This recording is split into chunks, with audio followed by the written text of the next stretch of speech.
My name is Zane Smith. And this is my pawn shop. I work here with my old man and my son, Big Hoss.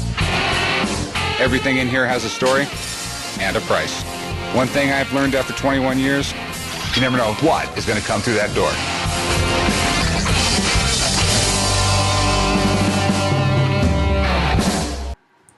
I'm planning on opening up a pawn shop here in the near future, and I'm looking for potential partners.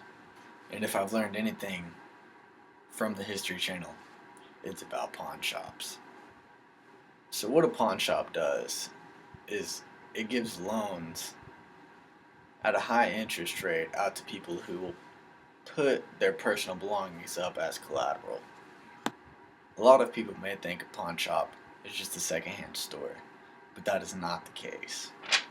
A pawn shop's main focus is providing loans, not buying used or historical items to eventually resell for profit.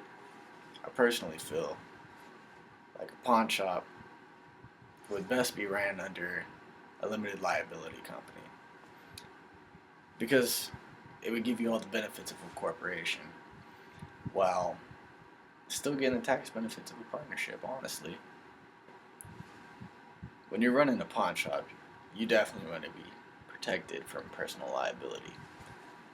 You know, you're taking in a lot of people's personal belongings in exchange for a loan, but you don't want that to come back to haunt you if they're able to attack your personal belongings, personal assets, instead of just a business entity. With something like a sole proprietorship or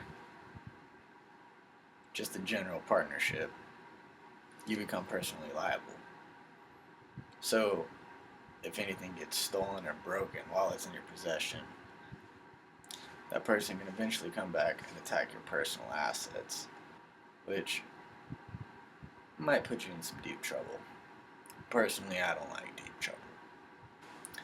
A limited partnership could potentially work, but it still leaves you somewhat liable. And when you're dealing with such valuable assets, you don't want to be personally liable at all.